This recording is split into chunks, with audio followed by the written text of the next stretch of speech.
భారతదేశానికి గర్వకారణమైన ప్రతిష్టాత్మక విద్యా సంస్థ Indian school of business ISB అంతర్జాతీయ ప్రమాణాలతో ఆధునిక బోధనలతో ఎందరో దేశ విదేశీ విద్యార్థులకు విద్యనందిస్తుంది. ఇంతటి ప్రతిష్టాత్మకమైన విద్యా సంస్థ హైదరాబాద్ రావడానికి ఒక మహానుభావుడి కృషి, పట్టుదల, అలుపెరగని పోరాటం, సంకల్పం దాగి ఉంది. అతడి వల్లే అసాధ్యమనుకున్న ఈ విద్యా సంస్థ హైదరాబాదులో స్థాపించబడింది. అతను మరెవరో కాదు, the one and only visionary man, Shri Nara Chandrababu Naidu garu. నేను హైదరాబాద్ ఉమ్మడి ఆంధ్రప్రదేశ్కు ముఖ్యమంత్రి అయిన వెంటనే విజన్ 2020 రూపకల్పన చేసి 20 సంవత్సరాల ముందుగానే హైదరాబాద్ ఎలా ఉండాలో ఊహించాను. అందుకోసం ప్రతిష్టాత్మకమైన జాతీయ, అంతర్జాతీయ ప్రాజెక్టులను ఎలాగైనా హైదరాబాద్కు తీసుకురావాలనుకున్నాను.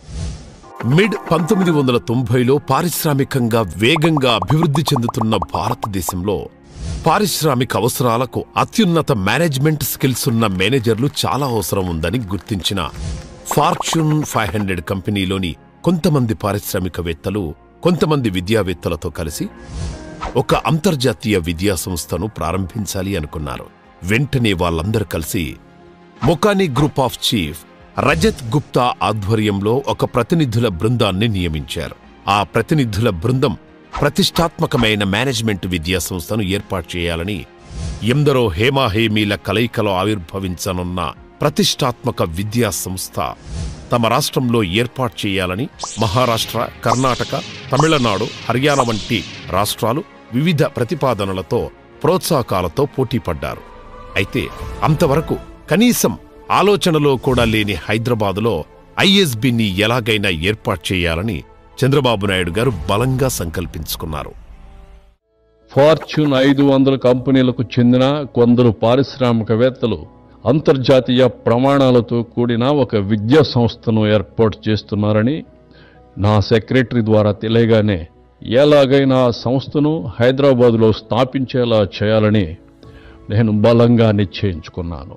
చంద్రబాబు గారు తన ఆలోచనను పంచుకోగానే అందరూ నవ్వుకున్నారు.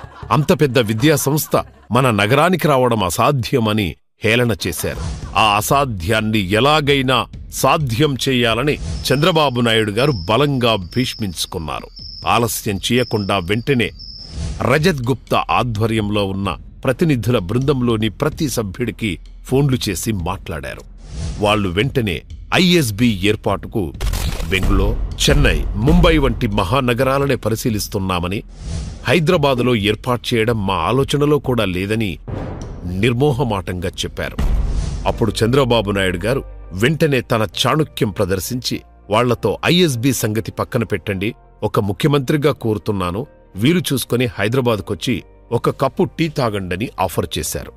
ఐఎస్పి ప్రతినిధుల బృందం హైదరాబాద్కు వస్తే వాళ్ళు తప్పకుండా ఐఎస్పి స్థాపనకు నో చెప్పరని మాకు బాగా తెలుసు. రజత్ గుప్తా ఆధ్వర్యంలోని ప్రతినిధుల బృందం హైదరాబాదుకు రాగానే వాళ్లను ఎయిర్పోర్ట్లో రిసీవ్ చేసుకోవడానికి చంద్రబాబు నాయుడు గారు స్వయంగా 2 మంత్రులను పంపించారు.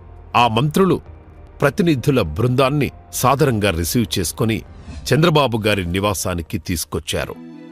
చంద్రబాబు గారు ఆ ప్రతినిధుల బృందాన్ని ఎంతో ఆత్మీయంగా ఇంట్లోకి ఆహ్వానించి వాళ్లకు తన చేతులతో స్వయంగా అల్పాహారాన్ని వడ్డించారు.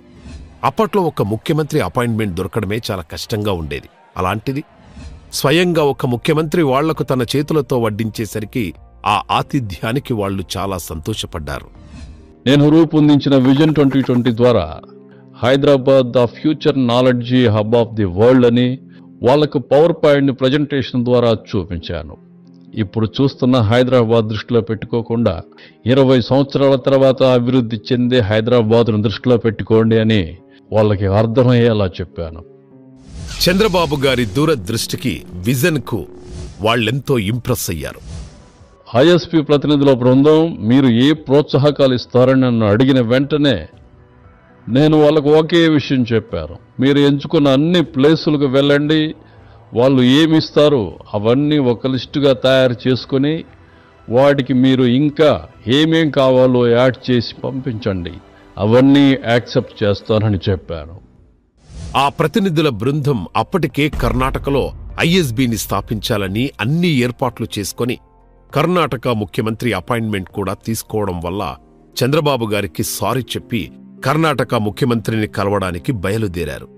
వాళ్లు ఐఎస్బీ ఏర్పాటుకు కుదరదు అని చెప్పినా కూడా చంద్రబాబు గారు ఏమాత్రం నొచ్చుకోకుండా వాళ్లను స్వయంగా వాళ్ల కార్ల దగ్గరికి వచ్చి సెండాఫ్ ఇచ్చారు. అప్పుడు పక్కనున్న మంత్రులు బాధగా చంద్రబాబు గారితో ఈ అవకాశం చేజారిపోయినట్లే అని చెప్పగానే, మనకింకా అవకాశం ఉంది, ఈ ప్రతిష్టాత్మకమైన విద్యా సంస్థ హైదరాబాద్కే వస్తుందని నాకు బలంగా అనిపిస్తోంది.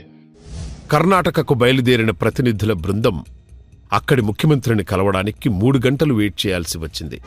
అంతేకాకుండా వాళ్లు ఐఎస్బీ స్థాపనకు బెంగళూరుకు చాలా దూరంలో ఉన్న ఒక ఆటో ఫ్యాక్టరీ పక్కనున్న అంత అనువుగా లేని ఒక స్థలాన్ని చూపించి ఇస్తాము అన్నారు. అవన్నీ నచ్చని ప్రతినిధుల బృందం ఐఎస్బీని హైదరాబాదులో స్థాపించాలనే చంద్రబాబు గారి చొరవను, విజన్ను గుర్తు చేసుకొని పారిశ్రామికవేత్తలు తమ ఆలోచనను మార్చుకొని ఐఎస్బీ స్థాపనకు హైదరాబాదును కూడా పరిగణలోనికి తీసుకుని చంద్రబాబు గారిని మళ్లీ కలుసుకున్నారు. చంద్రబాబు గారు ఐఎస్బీ ఏర్పాటుకు గచ్చిబౌలిలో 264 ఎకరాల సువిశాలమైన అద్భుతమైన స్థలాన్ని చూపించారు. చంద్రబాబు నాయుడు గారు ఇచ్చిన రాయితీ ప్రోత్సాహకాలకు మరియు ఐఎస్బీ ఏర్పాటుకు చూపించిన అద్భుతమైన స్థలం ప్రతినిధుల బృందానికి చాలా బాగా నచ్చటంతో ఐఎస్బీని కర్ణాటకలో కాదు హైదరాబాదులోనే పెట్టాలనుకుంటున్నట్లుగా ప్రకటించారు. అలా చంద్రబాబు గారి కృషి, పట్టుదలతో 1999లో హైదరాబాదులో ఐఎస్బీ శంకుస్థాపన జరిగింది. 2001లో అప్పటి ప్రధాని అటల్ బిహారీ వాజ్పేయి హైదరాబాదులో ఐఎస్బీని ప్రారంభించారు. రాష్ట్ర అభివృద్ధిలో భాగంగా ఇప్పుడిప్పుడే తొలి అడుగులు పడుతున్నాయి. ఉన్నతమైన కళల సాధన కోసరం మనం ఖచ్చితంగా సరికొత్త ఆలోచనలతో ముందుకెళ్లాల్సిన అవసరం ఉంది. ఇంకా హైదరాబాద్ భారతదేశం మాత్రమే కాకుండా ప్రపంచానికే నాయకత్వం వహించే భవిష్యత్తును నిర్మించాలి మనం.